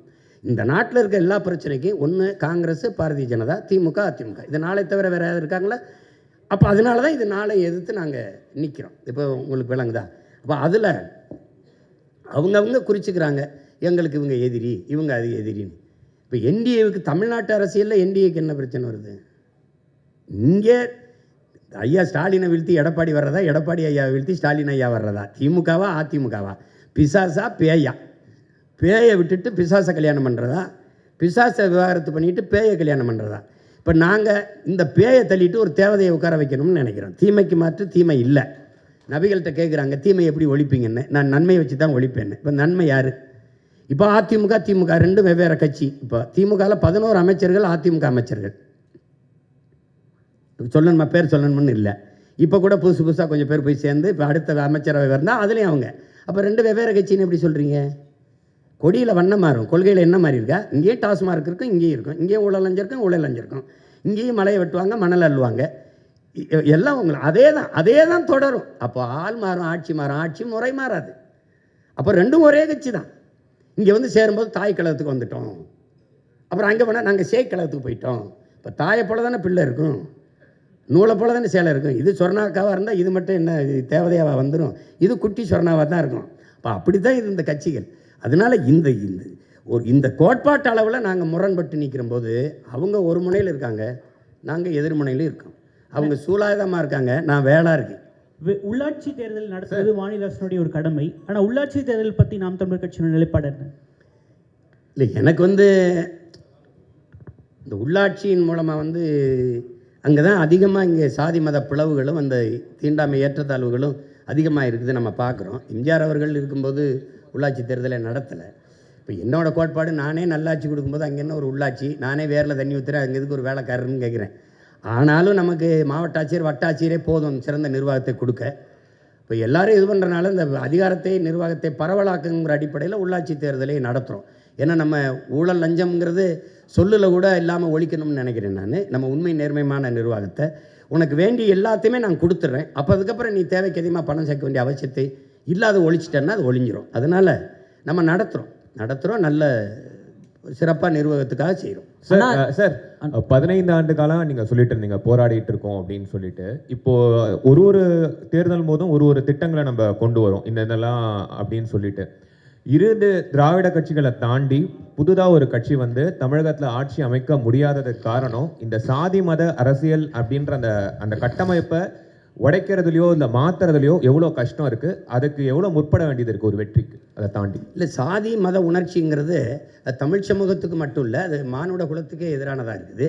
அது குறிப்பாக எங்களுக்கு பெரிய பேரிடராக இருக்குது. அதனால தான் கடவுள் வெறி சமய வெறி கண்ணல் நிகர் தமிழுக்கு நோயே இடை வந்த சாதி எனும் இடர் ஒழிந்தால் ஆள்வது நம் தாய்ங்கிறது எங்கள் புரட்சி பாடுறார். தமிழுக்கு அமுதென்று பேர், அந்த தமிழ் எங்கள் உயிருக்கு நேர்னு பாடின, அந்த தமிழ் இன்பத்தமிழ் எங்கள் உயிருக்கு நேர்னு பாடின பாவலன் என்ன சொல்கிறான்? சாதி ஒழித்தல் ஒன்று நல்ல தமிழ் வளர்த்தல் மற்றொன்றுங்கிறான். தமிழை உயிருக்கு நேராக பாடினவன் தமிழ் வளர்த்தல் ஒன்று சாதி ஒழித்தல் மற்றொன்றுன்னு பாடலை, முதல்ல சாதியை ஒழிக்கணுன்றான், நல்ல தமிழ் வளர்த்தல் மற்றொன்றுங்கிறான். அப்போ இதில் ரொம்ப முக்கியமாக நீங்கள் கவனிக்கணும். இதில் என்ன என் அன்பு தம்பி தங்கியில் என்னை உடன் பிறந்தார்கள் கவனிக்கணும். சாதியே அரசியலாகி அதிகாரமானால் அங்கே சகோதரத்துவம் சமத்துவம் இருக்காது. மதம் அரசியலாகி அதுவே அதிகாரத்துக்கு வருமானால் அங்கே மனிதநேயம் மானுடம்ங்கிறது இருக்காது, செத்தே போயிடும். பணம் அரசியல் ஆயிருமானால் அங்கே ஒழுக்கம் பண்பாடு இருக்கவே இருக்காது. இது மூணையும் கடந்து ஒரு அரசியலை நம்ம கட்டமைக்கணும். உங்களுக்கு புரியுது? சாதி மத உணர்ச்சிங்கிறது வெறும் மனிதனுக்கு மட்டுமானது, அரசியல் எல்லா உயிர்களுக்குமானது. இந்த எல்லா உயிர்களுக்குமான அரசியலில் இந்த சாதி மதம் மனிதனுக்குமான உணர்ச்சியை கலப்பது என்பது சரி வராது. அதனால தான் நாங்கள் இந்த சாதி பார்த்து போடுற ஓட்டு எனக்கு திட்டு நீ போட்டுறாதேங்கிறது, சாதி பார்த்து இடம் கொடுக்காம மாற்றி கொடுக்கறதுக்கு காரணமாக அதுதான். அதை ஒரு இப்போ கொஞ்சம் கொஞ்சமாக நீங்கள் வருது. நீங்கள் பார்த்தீங்கன்னா கடந்த தேர்தலில் எங்கள் பொது தொகுதியில் நான் ஆதி தமிழ் குடியை நிறுத்தினோ அங்கெல்லாம் எனக்கு அதிக வாக்கு வருது அப்படின்னா மாறுதில்ல, ஒரு மாறுதல் வருதில்ல. அப்போ அதை செய்யணும்னு நினைக்கிறேன். அது கொஞ்சம் கொஞ்சமாக தான் வரும். மாறுதல்ங்கிறது ஒரே நாளில் வராது. ஏன்னா அது சிறுக வரணும், மக்களின் மனத்துக்குள்ளே அந்த மாறுதல் வரணும். அது நீங்கள் சொல்கிற மாதிரி பெரிய இடையூறு தான். இந்த ஒரு நல்ல அரசியலை கட்டமைக்கிறதுல பெரிய தடை தான். அண்ணா, இப்போ நீங்கள் பெண்களுக்கு ஒரு தனி தொகுதி கொடுப்பேன் அப்படின்னு சொல்லிட்டு நீங்கள் முன்வடிவு பண்ணியிருக்கீங்க. ஆனால் இங்கேண்ணா பெண்களுக்கு தனி தொகுதி கொடுப்பேன்னு சொல்லிட்டு நீங்கள் சொல்லியிருக்கீங்க. இப்போ இங்கே தனி தொகுதியே பார்த்தீங்கன்னா பெரிய சிக்கலாக தான் இருக்குது. உதாரணத்துக்கு தனி தொகுதியில் தேர்ந்தெடுக்கப்படக்கூடிய எம்எல்ஏக்கள் பார்த்தீங்கன்னா, உதாரணத்துக்கு ராசா என்ன சொன்னார்னா, நான் 2 பேருக்கு பிரச்சனை அப்படின்னா நான் பட்டியல் சமூக மக்களுக்கு ஆதரவாக நான் போய் பேச மாட்டேன், ஏன்னா நான் எல்லாரும் ஓட்டு போட தேர்ந்தெடுக்கப்பட்டிருக்கேன், நான் பொதுவாக தான் பேசும் அப்படின்னு சொல்லிட்டு ஒரு கருத்தை முன்வைக்கிறாரு. அப்போ இந்த தனி தொகுதியை இங்கே ஒரு சிக்கலாக இருக்கும் பொழுது பெண்களுக்கான தனி தொகுதியை நீங்கள் என்ன சொல்ல வரீங்க? அதே போல் நீங்கள் அரசியலமைப்பில் நிறைய மாற்றங்கள் செய்யணும்னு சொல்லும் பொழுது அரசியலமைப்பில் போதியமான அளவுக்கு பாதுகாப்பு தமிழர்களுக்கு இல்லை நீங்கள் சொல்ல வரீங்களா? ஆமாம், அதில் என்ன ஐயா உங்களுக்கு இப்போ பெண்களுக்கு கொடுக்குறதுன்னா, இப்போ 3 ஆண்கள் போட்டியிடுற தொகுதியில் என் பிள்ளை 117 இடம் நான் பெண்கள் கொடுத்துருக்கேன்னா, எல்லா தொகுதியிலையும் எல்லா கட்சியும் பெண்களை நிறுத்துறதில்ல. இப்போ 3 ஆண் வேட்பாளர்களோட என் பிள்ளை ஒரு பெண், என் தங்கச்சியோ ஒரு எங்கள் அக்காவோ போட்டியிடும்போது அது சரியில்லை. அப்போது பெண்களுக்கென்று தனியாக இது பெண்கள் தான் போட்டியிட முடியும். இப்போ உள்ளாட்சியில் அம்மா ஜெயலலிதா 50 விழுக்காடு கொண்டு வந்த மாதிரி இப்படி கொண்டு வந்துட்டிங்கன்னா அது பெண்களுக்கு சம வாய்ப்பு அரசியலிலும் அதிகாரத்திலையும் கொடுக்குற மாதிரி வந்துடும். அதுதான் சரியான பாதுகாப்பாக இருக்கும், சரியான உரிமை பகிர்வாக இருக்கும். அதை தான் நான் சொல்கிறேன், அதை தான் கொண்டு வரணுன்றேன்.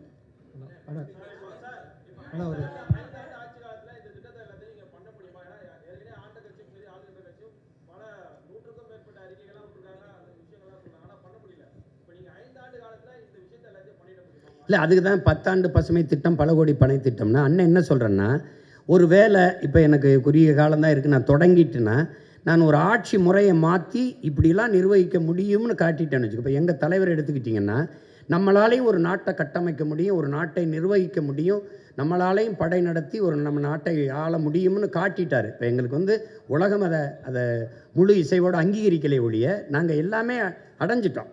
அப்போ அதை காட்டும்போது அந்த கனவு எனக்கு தெரியுது. இப்போ நான் வந்து காட்டிட்டேன்னா என் பிள்ளைக்கு இன்றைக்கி பள்ளிக்கூடத்துக்கு போயிட்டுருக்கோம், எங்கள் பெரியப்பா எங்கள் மாமா வந்து இப்படி ஆட்சி செஞ்சார், இப்போ நான் சொல்கிறேன் என் தாத்தா அப்படி பண்ணா, இப்படி இந்த கொண்டு வந்தான், அணையை கட்டினா, எங்கள் பள்ளிக்கூடம் கட்டினா, அப்படி நான் போட்டு தொடங்கிட்டேன்னு வச்சுக்கிறேங்க, என் பிள்ளையை தொடர்ந்து கொள்வார்கள். என்னுடைய அடித்தளம் உறுதியாயிருச்சுன்னா அழகான கூரையை என் பிள்ளையை போட்டுக்குருவாங்க. நான் அதுவே இல்லாமல் தத்தளிக்கிறேன் பாருங்கள். எனக்கு முன்னாடி என் முன்னவர்கள் வந்தவங்கெல்லாம் சமரசம் செஞ்சு தாளலைன்னா எனக்கு இந்த சிரமம் வந்திருக்காது. இப்போ நான் நிற்கிற உறுதியோடு எனக்கு முன்னாடி நின்றுருந்தாங்கன்னு வச்சுக்கிறேங்க, எனக்கு வேலை எளிதாக இருந்திருக்கும். அப்போ அது இல்லை. அதனால் இங்கே எப்படின்னா நானே மண்ணை மிதித்து, நானே கல்லை எடுத்து அச்சு எடுத்து, நானே செங்கல் எடுத்து, நானே கட்டி சிறுக சிறுக கட்டுறது. இப்போ தம்பி அஜீஸ்வர மாதிரி எனக்கு நானே செதுக்கி வந்த மாதிரி வந்துக்கிட்டு இருக்கோம். அப்போ அதில் வந்து நீங்கள் சொல்கிறீங்க அப்படின்னா நீங்கள் எனக்கு 5 ஆண்டுக்கு முன்னாடி ஆட்சியை கொடுத்துருக்கணும். நான் இதை சொல்லி தான் பார்க்குறேன். அதை ஆட்சியில் இருக்கிறவன் விடுறதால, நான் வயிறு பயிச்சவன் விட மாட்டான், வசதி படைச்சவன் தரமாட்டாங்கிற மாதிரி நானும் விடுறதால அது நடந்துட்டு தான் இருக்கும். பண்ணுவோம். 5 ஆண்டுகளில் எவ்வளவோ மாறுதலை செய்ய முடியும். கெஜ்ரிவால் கல்வியை தரமாக உயர்த்தினாருன்னு நான் சொல்கிறேன். 5 ஆண்டு தானே. ஒரு காட்டிட்டா அப்புறம் அதை பிடிச்சிக்குவாங்கல்ல நம்ம பிள்ளைய. நல்லது, இது சரியாக இருக்க, இதே மாதிரி பண்ணிட முடியும்னு தெரியும். ஒரு முறை தானே.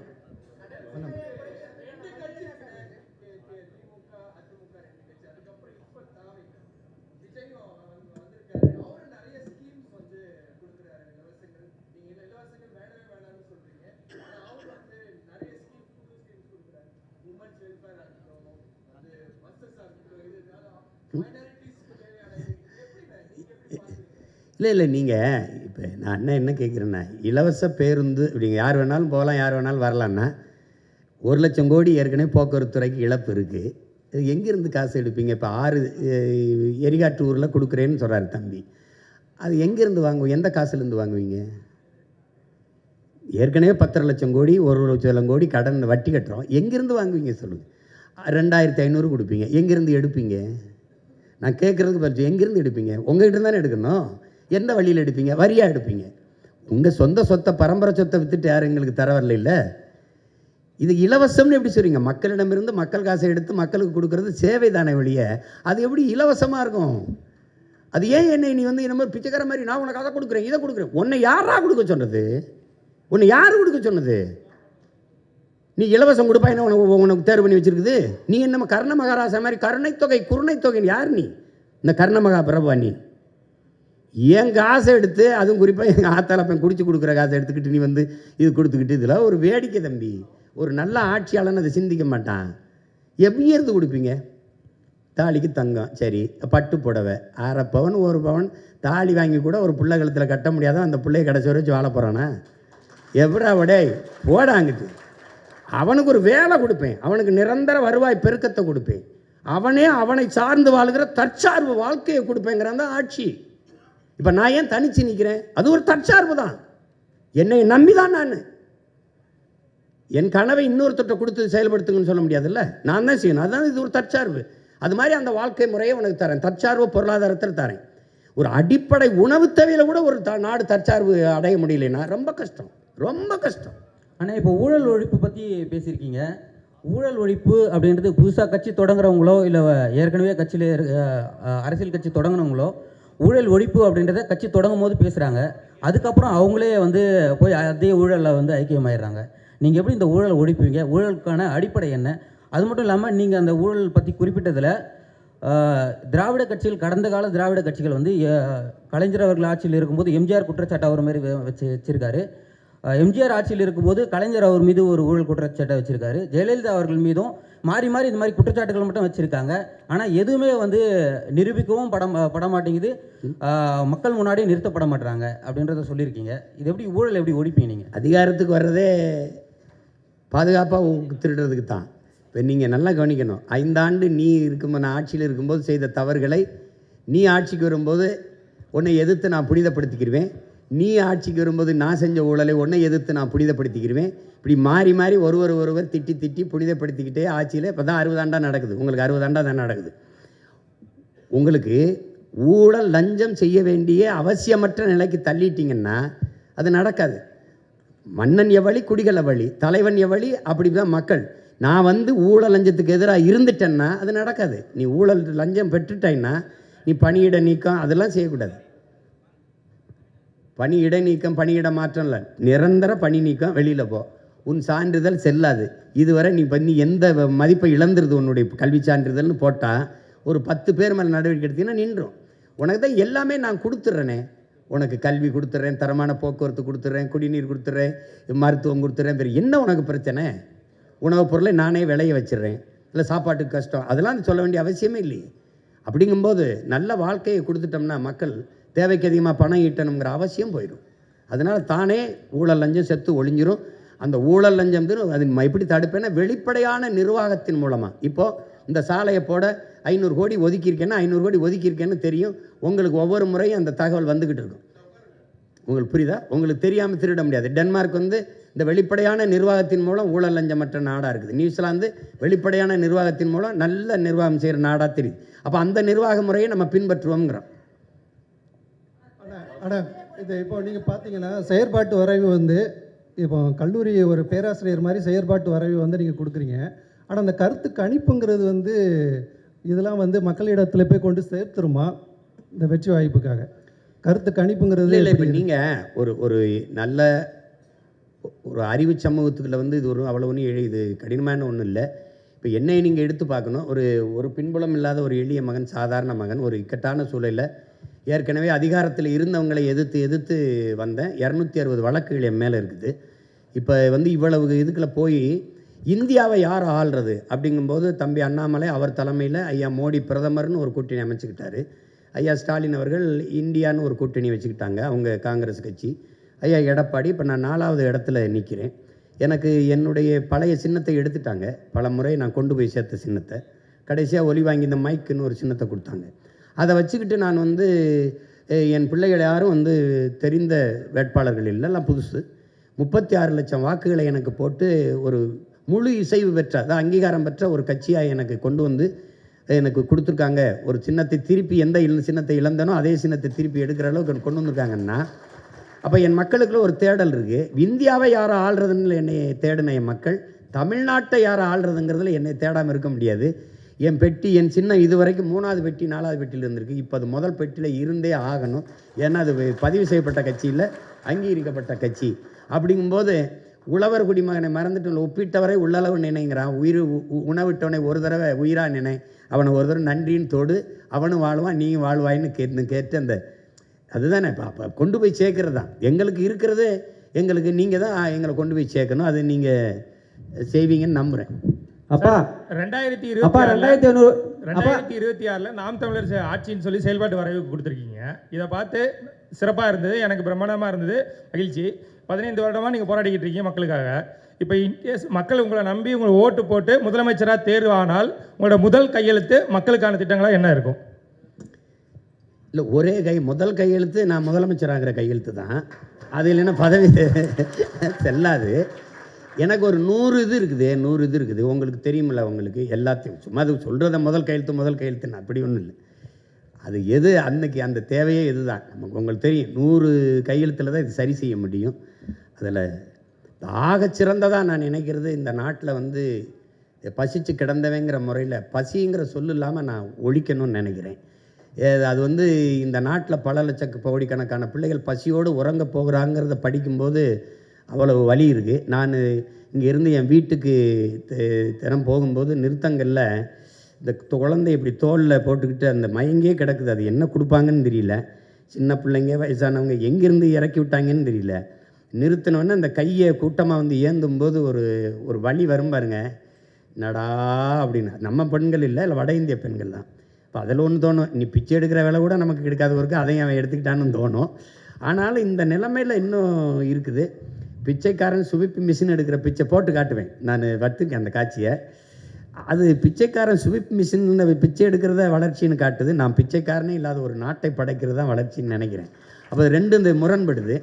என்னுடைய பிள்ளைகளுக்கு வந்து கல்வி ஒரு சுமையாக இருக்கக்கூடாது, அது ஒரு கனவாக போயிடக்கூடாது. நீ என்ன கல்வி நினைக்கிறியோ, மருத்துவமாக படி, நீ பொறியாளராக படி, அது எந்த வாய்ப்பையும் அரசு செய்யும். ஏன்னா நான் என்ன சொல்கிறேன், ஒட்டுமொத்த நாட்டு பிள்ளைகளும் என் நாட்டின் செல்வங்கள்னு அதை தூக்கி கொண்டு போகணும். அதுக்கப்புறம் மருத்துவம் வந்து உயிர்காக்கும் மருத்துவம் எல்லாருக்கும் சரியாக சமமாக தரமாக இருக்கணும்னு நான் நினைக்கிறேன்.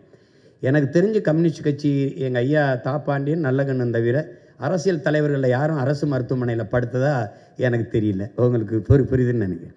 அப்போ அந்த மாதிரி ஒரு நல்ல ஆட்சியை கொடுக்கணும்னு நினைக்கிறேன். அப்போ ஊழல் லஞ்சத்தை விட்டு உண்மை நேர்மையான நிர்வாகம் அது கொண்டு வரணும்னு நினைக்கிறேன். இப்போ எனக்கு உங்ககிட்ட சொல்கிறதுக்கு என்ன, என் தலைவனுக்கு ஒரு கனவு இருந்தது. 200 ஆண்டுகளுக்கு பிறகு என் இனம் எப்படி வாழணும்ன்ட்டு. அந்த கனவு எங்களுக்கு கையளிக்கப்பட்டிருக்குது, எனக்கு கடத்தப்பட்டிருக்குன்னு வச்சுக்கிறீங்களேன். இப்போ அதை எப்படியாவது அவர் கனவை அந்த நிலையில் எந்த ஒரு இடத்துல நிறைவேற்றி காட்டிடணும்னு நினைக்கிறேன். ஒரு தடவை என் ஆட்சியில் நீங்கள் வாழ்ந்து பாருங்களேன், என்னடா இவ்வளோ வேலை செஞ்சுருக்க முடியுமான்னு தோணும். இவ்வளோ பண்ணியிருக்க முடியுங்களா? இந்த தண்ணீரை எப்படி சேமிக்கிறேன், சாலை எப்படி போட்டு பராமரிக்கிறேன், இந்த கழிவுநீர் மழை நீரை எப்படி எடுத்துக்கிட்டு போகிறேன். ஒரு தடவை வாய்ப்பு கொடுத்தா தானே தெரியும். நான் சொல்லிக்கிட்டே இருக்கேன், நான் நல்லா விளையாடுவேன்ப்பா, நல்லா ஒரு தடவை இறக்கி விடுங்க விளையாடாங்கிறேன். அதனால் முதல் நீங்கள் சொல்கிற கையெழுத்து உண்மையிலே நாட்டுக்கும் மக்களுக்கும் எது முதன்மையானது அவசியமானதுன்னு பார்த்து போடுவேன். முதல் திட்டத்தில் போடுவேன். அப்பா 2500 வருஷமா புத்தர் காலத்துல இருந்து சாதி ஆதிக்கம் தலைவிரிச்சு ஆடுது. 2500 காலமா புத்தர் காலத்துல இருந்து சாதி ஆதிக்கம் தலைவிரிச்சு ஆடுது. இப்போ 2026 இருக்கிறோம். இங்க இருக்கிற திராவிட கட்சிகள் யாரும் சாதி ஒழிக்க முன்னு வர மாட்டாங்க. சாதி பிரச்சனை நடந்தாலும் தக்க தண்டனை கொடுக்க மாட்டாங்க. 2026 நாம் தமிழர் கட்சி அரசு வந்தா சாதி ஆதிக்கின் பேரில் நடக்கிற வன்கொடுமைகளுக்கு எந்த மாதிரி தண்டனை கொடுப்பீங்க? அப்புறம் 12 லட்சம் ஏக்கர் பஞ்சமி நிலம் முழுக்க பட்டியலின மக்கள் போகிற நிலத்தை எவ்வளோ சீக்கிரம் மீட்டு எடுத்து கொடுப்பீங்க? 142 கோடி மக்களோட தலையெழுத்தை மாற்றின பாபா சாஹேப் அம்பேத்கரோட சிலை கூண்டுக்குள்ளே நிற்குது, எவ்வளோ சீக்கிரம் வெளியெடுப்பீங்க? அதெல்லாம் எடுத்துருவோம். இவர் நீ அப்போ நம்ம புரட்சியாளர் சிலை மட்டும் இல்லை, நம்ம தாத்தா முத்துராமலிங்கத்தேவர், தாத்தா காமராஜ் எல்லாரும் சிலையும் தான் இருக்குது. வந்தயம் பணம் சிலையெல்லாம் திறந்துருக்கு. நம்ம சிலையெல்லாம் நாட்டு விடுதலைக்கு ஜெயிலுக்கு போனாங்க, விடுதலை விட்ட பிறகு சிறையில் தான் இருக்காங்க. அதெல்லாம் உடச்சிடறோம், கண்காணிப்பு கறி வச்சிடறோம், தொட்டால் தூக்கிடுறோம். நீ ஒன்றும் கவலைப்படாத, ஒழிச்சிடுறோம். பஞ்சமி நிலத்தை மீட்கும். அதுக்கு பல தடவை அண்ணன் போராடி இருக்கேன். இப்போ இந்த தடவை அறிவிப்பேன், சொல்லுவேன். இந்த 12 லட்சம் ஏக்கர் எந்த கொம்பன்ட்டு இருந்தாலும் எடுக்கிறோம். அதை நமக்கு பாரபட்சம் கிடையாது, வேண்டியவன் வேண்டாதவன் கிடையாது. ஏன்னா எனக்கு கொடுத்துரு. அதுக்கப்புறம் சாதி ஒழிப்பு தானே, அதுவே செத்து ஒளி. நீ கவலையே படாத. அதாவது நான் என்ன சொல்கிறேன்னா, சாதிக்கு கொலை செய்யாத, சாதியை கொலை செய். புரியுதா உனக்கு? நீ சாதி பார்த்து பழக மாட்டோம், சாதி பார்க்குறவனோடு பழகவே மாட்டோங்கிறத நம்ம கோட்பாடு. அது அந்த எண்ணமே வராத அளவிற்கு இந்த சமூகத்தை மாற்றிடுவேன். விளையாடணும், படிக்கணும், இப்போ வேலை இது பண்ணணும். அப்போ இந்த சாதியை பற்றி சிந்திச்சுக்கிட்டு வெட்டி பேசி புறணி பேசிக்கிட்டு இந்த அடிக்கடி சரக்கு போட்டு மப்பில் நாங்கள்லாம் யார் தெரியுமா நீங்கள் வா, நீயே ஒரு அடிமை, நானும் ஒரு அடிமை, அதில் பெரிய அடிமை சின்ன அடிமை அதெல்லாம் கிடையாது. அது கொஞ்சம் கொஞ்சமாக மாறிடும். அது முன்னாடி நிற்கிறவன் பொறுப்பு. இப்போ நான் இருந்தேன்னு வச்சுக்கிறேங்க, இப்போ திருப்பரங்குன்றத்தில் என்ன விளக்கேற்றணும், அங்கே கந்திரி ஆக்கணும், சரி நீங்கள் ஆக்குங்க கூட வரேன், நீங்கள் விளக்கேற்றணும் வாங்க கூட வரேன். அவரவர் வழிபாடு அவரவருக்கு. உன் மதம் சிறந்தது வழிபாடு, என் மதம் சிறந்தது வழிவிடு.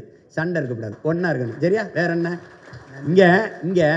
இங்கே என்னென்னா, இந்த சாதி மதம் இல்லாத இது ஒரே மண்ணாகணும், ஒரு தாய் மண்ணாகணும். இதுதான் நம்மளுடைய கோட்பாடு. அதனால் அதை சரி பண்ணுறேன், நீ கவலைப்படாமல் இரு. சார், ஏற்கனவே ஆட்சி செஞ்சவங்க திமுக அதிமுக இரு கட்சியுமே ஒரே கட்சி தான், ஒரே கொட்டையில் உள்ள மட்டை தான் சொல்லியிருக்கீங்க. லஞ்சம் ஊழலால் தான் முன்னேற இருக்குன்றீங்க.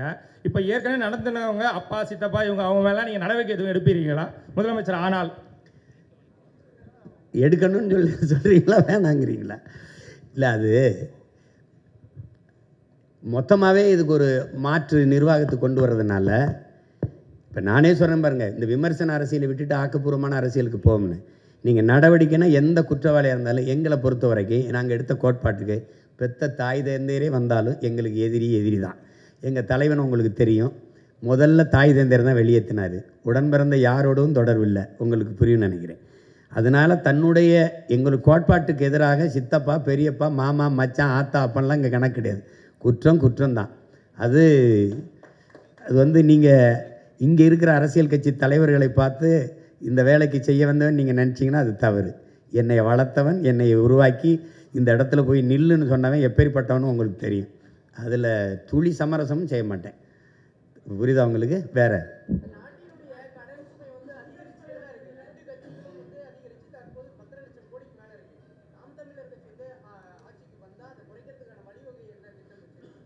சிரிக்காத அண்ணன் சொல்கிறேன்.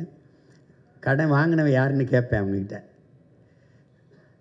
அந்த முகேஷ் அந்த அனில் அம்பானி ஒருத்தர் இருந்தாப்புல 1 லட்சம் கோடி திவாலாயிருச்சுன்னு விட்டாப்புல. நான் தமிழ்நாடு அரசு திவாலாயிருச்சுன்னு ஒரு மஞ்சள் நோட்டீஸை விட்டுருவேன். புரியுதோ?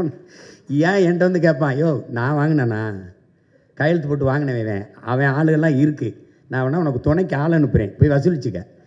எனக்கு அதனால் என் நாட்டுக்கு மக்களுக்கு ஒன்றும் இல்லை. எவனை வாங்கி தின்ட்டு போனதுக்கு, அவன் இலவசமாக வாரி இறைச்சி வாக்கை வாங்கி ஆட்சியை செஞ்சுட்டு போனதுக்கு நாம் ஆளை எல்லாம் செலவழிச்சுட்டு கடற்கரையில் படுத்துட்டாங்க. எனக்கு அது பேச்சு கிடையாது. இப்போ நான் வாங்கி கையெழுத்து போடுறதுக்கு நான் பொறுப்பு. நீ எவனை வாங்கி தின்னதுக்கு நான் என் மக்கள் காசை எடுத்து வட்டி கட்டிக்கிட்டு இருக்கிறதுக்கு என்கிட்ட கொடுத்தியா? நான் பொறுப்பு இல்லை. யார்கிட்ட கொடுத்த? ஆள் இல்லைன்னா அவங்க ஆளுங்க இருக்குது, சொந்த ஆளுங்க, பெத்த ஆளுங்க, அப்போ வாங்கி சாப்பிட்ட ஆளுங்க இருக்குது, அங்கே போய் வசூலிச்சுக்க. எனக்கு இது பொறுப்பு கிடையாது. இந்த கடனுக்கு நாம் தமிழர் அரசு பொறுப்பு ஏற்காது. ஆனால் நீ ஊதாரியாக வாங்கி சீட்டாடி இது பண்ணி அவனுக்கு கொடுத்து இவனுக்கு கொடுத்து 5000 கொடுக்குறேன், 10,000 கொடுக்குறேன், அரிசி கொடுக்குறேன், பருப்பு கொடு, நான் கேட்டேனா அவனுக்கு? அது கிடையாது. அந்த நிர்வாகம் இதில் கிடையாது.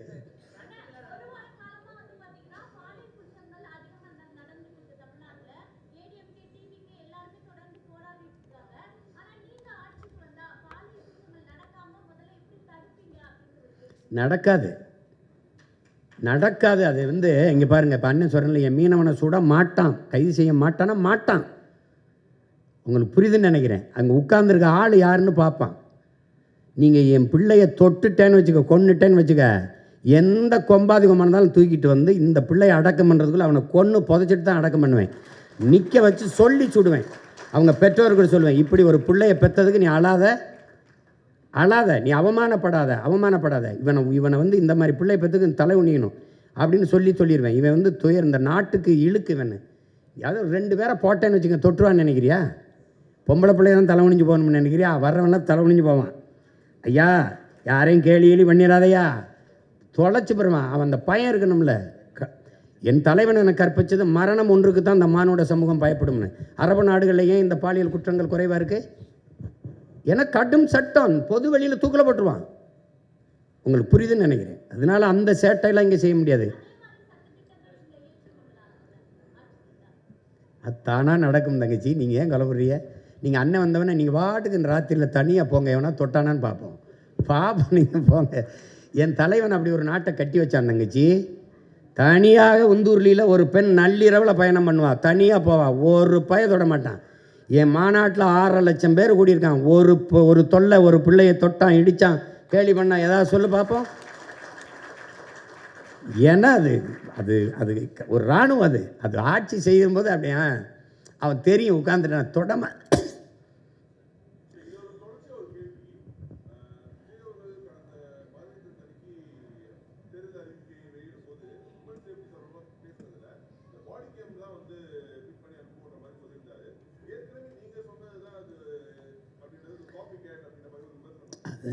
இது சில இதை நம்ம சொல்கிறதே திருப்பி சொல்லக்கூடாதுன்னு இல்லை. இப்போ நான் வந்து நெய்தல் படைன்னு சொன்னேன், சிரித்தாங்க. ஐயா பினராயி விஜயன் அதை செயல்படுத்திட்டோம்ல.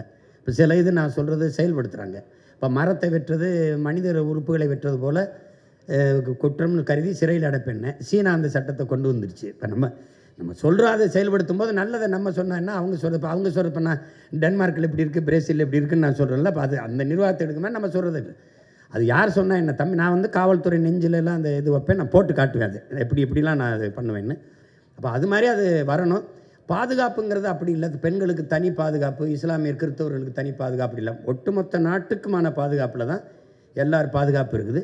அதில் வந்து இந்த ஒழுங்கு வந்து கல்வியிலிருந்து கற்பிக்கப்படணும்னு நான் நினைக்கிறேன். அந்த சமூக ஒழுங்கு இங்கே கல்வி அறிவை ஒழுக்கத்தை போதிக்காத கல்வியாக மாறிடுச்சு. வியாபாரம் இதை படித்தா அந்த வேலைக்கு போகணும், அதிலிருந்து கொண்டு வரதான் நிலையான தீர்வாக இருக்கும். மற்றபடி இது நீங்கள் சொல்கிற மாதிரி நான் அதை நம்ம வரும்போது அதை கடுமையாக அதை கண்காணித்து ஒழிப்பேன். அதை சீருடை அணியாத காவலர்களை நான் உள்ளே விடுவேன். அதுக்கு உடல் தகுதியோ இதெல்லாம் பார்க்க மாட்டேன். அவங்க நீ வந்து இவரெல்லாம் காவல்துறையாக இருப்பாருன்னு நீங்கள் கணிக்க முடியாது. உங்கள் பக்கத்தில் உட்காந்துருப்பார், நீங்கள் எதாவதுனா டக்குன்னு வாங்க அப்படின்னு கூப்பிடுவாப்புல. நீங்கள் வாங்கங்க அப்படின்னு அங்கே சுற்றி 50 பேர் வந்துடுவான், உட்காருங்க வண்டியில் நின்றுவான். அப்புறமா தான் தெரியும் அவன் காவல்துறை காவலராக இருக்கான்னு. இந்த மாதிரி இந்த காவலருக்கான எந்த அடையாளம் இல்லாமல் மக்களுக்குள்ள பொது தலங்களில் வணிக நிறுவனங்கள், திரையரங்குகள், அந்த மாதிரி எல்லா இடங்களையும் உழவு விட்டுருப்பேன். அவன் யாருன்னே உங்களுக்கு தெரியாது. அப்போ நீங்கள் எனக்கிட்ட இருந்து தப்பிக்க முடியாது. நான் தான் உண்மையிலே பிக் பாஸ். நான் தான் உங்களை எந்த வழியிலையும் கவனிச்சுக்கிட்டே இருப்பேன். ஓட முடியாது, ஒழிய முடியாது. நீங்கள் அது இந்த மாதிரி 10 நாளாக கற்பழித்து கொண்டுட்டு போயிட்டான், 10 நாளாக தேடிக்கிட்டு இருக்கேங்கிறாங்க பாருங்கள். இது மாதிரி ஒரு கொடுமை. சார், கடந்த தேர்தல்கள் இருந்து இப்போ உங்களுக்கு 8% வாக்கு இருக்குது. 8.5. இதிலிருந்து உங்களுக்கு படிப்பு என்ன, எந்த பிரிவு மக்களிடையே உங்களுக்கு ஆதரவு வலுவாக இருக்குது, எது உங்களுக்கு சவாலாக இருக்குது, அதை நீங்கள் பெருக வைக்கிறதுக்கு என்ன திட்டம் வச்சுருக்கீங்க? இல்லை, குறிப்பிட்ட அப்படின்னு சொல்ல முடியாது. இப்போ சாதி மத உணர்ச்சிகளை கடந்து ஒரு திரை ரசிக மனப்பான்மையிலிருந்து இப்போ இந்த சாராயம், பணம், இலவசம் இதெல்லாம் கடந்து ஒரு நல்ல அரசியல் வரணும், நல்ல ஆட்சி வரணும்னு நினைக்கிற மொழி இனப்பற்று கொண்ட காடு, மலை, ஆறு, அருவி, நிலம், வளம் இதெல்லாம் பாதுகாக்கப்படணும். இப்போ நம்ம ஐம்பெரும் ஆற்றலுங்கிறோம், அவங்க பஞ்சபூதங்கிறாங்க, ஐம்பூதம்ங்கிறோம். இந்த கடல், இந்த ஆகாயம், இந்த காற்று, இந்த மலை, இந்த நீர், மரம் இதெல்லாம் இல்லாத இந்த உயிரினங்கள் இல்லைன்னு ஒரு புரிதல் இருக்கிற ஒரு அறிவு சமூகம் அது என்னை ரொம்ப தேடும். அப்போ அந்த மாதிரிங்கிறத நீ கற்றவர்கள் தான் மற்றவர்களுக்கு வழிகாட்டணும். அப்படி இருக்கும்போது ஒரு கற்றறிந்த சமூகம் பெருத்து வருகிற இந்த சூழலில் நான் சொல்கிறது, அவங்கக்கிட்ட காசை வச்சு அரசியல் செய்கிறாங்க, நான் கருத்தை வச்சு அரசியல் செய்கிறேன். அவங்க நாணயத்தை வச்சு செய்கிறாங்க, நான் நயத்தை வச்சு செய்கிறேன். அவங்க பணத்தை வச்சு செய்கிறாங்க, நான் என்னுடைய இனத்தை முன்னிறுத்தி அரசியல் செய்கிறேன். இது ரெண்டுக்கும் நிறைய மாறுபாடு இருக்குது. இப்போ எனக்கு பதவியாக மக்களுக்கான உதவியான உதவி தான், எனக்கு பணமாக இனமான இனம்தான். மக்களை வைத்து பிழைக்க வந்தேன்னா, மக்களுக்காக உழைக்க வந்தேன்னா, நான் மக்களுக்காக உழைக்க வந்தேன். அப்போ இந்த இதை நான் தொடர்ந்து நிரூபிக்கும் போது நீங்கள் பாருங்கள், விழுக்காட்டு அடிப்படையில் வளர்ந்தே போய்கொண்டிருக்கேன். அப்படிங்கும்போது இந்த தடவை தமிழ்நாட்டை யாரும் ஆள்றதில்ல. 4 முதலமைச்சர் வேட்பாளர் இருந்தாலும் என்னை என் மக்கள் தேடாமல் இருக்க மாட்டாங்க. ஏன்னா நான் தான் அந்த மக்களுக்கான இப்படி இந்த ஆட்சி முறையை இப்படி மாத்துறேன்னு சொல்கிறது நான் தான். நான் வீட்டுக்கு ஒரு இது தருவேன், நான் அப்படி கொடுப்பேன் அப்படி சொல்லலை. அதெல்லாம் நீனே வாங்கிக்கிற மாதிரி வாய்ப்பை ஏற்படுத்தி தந்துடுறேன்றேன். நீ பெருமையோடு தன்மானத்தோடு தலைமையிலிருந்து வாழ்கிற வாழ்க்கையை நான் தந்துடுறேன் உனக்கு, நீ எதிர்பார்த்துருக்காது. அப்போ நான் வரும்போது நாளைக்கு இப்போ 5000, அடுத்து இன்னும் 5 வருஷத்தில் அப்புறம் 20,000 ஆகும். இப்போ 10.5 லட்சம் கோடி 20 லட்சம் கோடி ஆகும். 1 லட்சம் கோடி வட்டி 2 லட்சம் கோடி வட்டி ஆகும். இப்போ என் தம்பி அறிவிச்சிருக்கிற அந்த இலவச அறிவிப்புகள் இருக்குது, அதுக்கே மாதம் 1 லட்சம் கோடி தேவைப்படுது. தாலிக்கு தங்கம், பிறந்தவண்ண வரவேற்பு, அப்புறம் 6 ஏரிகாட்டு ஊரில், அப்புறம் இலவச பேருந்து. உங்களுக்கு புரியுதுன்னு நினைக்கிறேன். அதை புள்ளி வரம் போட்டிங்கன்னா 1 லட்சம் கோடி மாதம் தேவைப்படுது. எங்கேருந்து எடுப்பீங்க? அப்போ அது நல்ல ஆட்சி முறையில் அதை செய்யக்கூடாது. மக்களுக்கு இப்போ நான் சொல்கிறது கொஞ்சம் வெறுப்பாக இருக்கும், கசப்பாக இருக்கும். எந்த நல்லதை முதல்ல எடுத்தோன்னே ஏற்றிருந்துருக்கிறாங்க. ஆனால் அதுக்காக ஏற்பார்கள், எதிர்ப்பார்கள், ஆதரிப்பார்கள், அருவருப்பார்கள்னு பார்த்தா புதிய ஒன்றை செய்யவே முடியாது. அப்போ அது நான் மக்களின் கருத்துக்கானவன் இல்லை, முழுக்க மக்களின் நலனுக்கானவன். அதனால் நான் அதை தான் முன்னெடுக்க முடியும். உலகத்தில் மாறுதலை செஞ்ச எல்லாரும் மனச்சான்று வழி நடத்தியபடி நடந்தவன் தாங்கிறான். என் மனச்சான்று என்ன சொல்லுதோ அதை தான் நான் செய்ய முடியும். நான் தான் சொன்னேன், 2 முனை தான். அவங்க 3 பேரும் ஒரே தளத்தில் இருக்காங்க, நான் எதிர்த்தளத்தில் இருக்கேன். அப்படின்னா அந்த ஒரே தளம் தானே. அவர் 2000, 2500, நான் இதெல்லாம் கிடையாது. நீனே ஆயிரக்கணக்கான ரூபாயை ஈட்டிக்கொள்கிற மாதிரி உனக்கு வேலை வாய்ப்பு, வருவாய்ப்பு இருக்கும், பொருளாதார மேம்பாட்டை தந்துடுறேன். அவன் வாழ்விடத்திலே தந்துடுறேன்றேன். அப்போ நான் தானே வேறு இடத்துல இருக்கேன். அவங்க ஆங்கிலமும் கொள்கை மொழிங்கிறாங்க. அடுத்தவன் மொழி எனக்கு கொள்கையாக இருக்க முடியாதுல்ல. அது என்னுடைய தன்மான இழப்பாக நான் கருதுகிறேன். அதனால் நான் என்ன சொல்கிறேன்னா, என் கொள்கை மொழியில் வேறுபடுறேன். அப்போ அதில் மாறணும்ல. அவங்க ஊழல் லஞ்சத்தை ஒழிப்போம்னே சொல்லலை. ஏன் சாராய கடையவே மூடுவேன்னு என் தம்பி பாட்டிலுக்கு 10 ரூபா 10 ரூபான்னு பாடுறாரே ஒழிய நான் வந்தால் மூடுவேன்னு சொல்லலை. இப்போ சாராய கடையை வச்சுக்கிட்டு, போதையை வச்சுக்கிட்டு, பெண்கள் பாதுகாப்பு என்பதும் சட்டம் ஒழுங்கு என்பதும் கொலை கொள்ளையை வன்முறையை தடுப்பேன் என்பதும் வெற்றி பேச்சாயிரும். சும்மா ஒரு என்ன சொல்கிறது, அது கேலியை வேடிக்கையாயிரும். அது சாத்தியப்படுத்த முடியாது.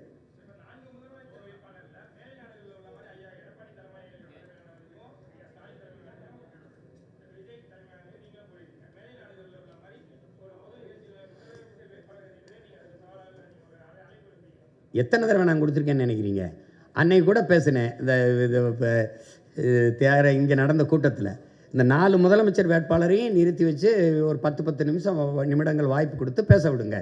நீங்கள் வந்தால் என்ன செய்வீங்க, நீங்கள் வந்தால் என்ன செய்வீங்க, நீங்கள் வந்தால் என்ன செய்வீங்க, எனக்கு ஒரு வாய்ப்பு கொடுங்க. அப்படி இந்த மாதிரி நீங்கள் ஊடகங்கள்லாம் இது நீங்கள் ஏற்பாடு பண்ணி மக்கள்கிட்ட கொண்டு போகட்டும். யார் வந்தால் நல்லா இருக்குமோ மக்கள் முடிவு செய்யட்டும், அவ்வளோதானே. அது நான் தான் பாருங்க, இருகரம் விரித்து தயாராக இருக்கேன், எந்த இடத்துக்கு வேணாலும் வரேன். நான் தான் சவாலே விடுறேங்கிறேன், நீங்கள் ஏற்கிறீங்களாங்கிறீங்க.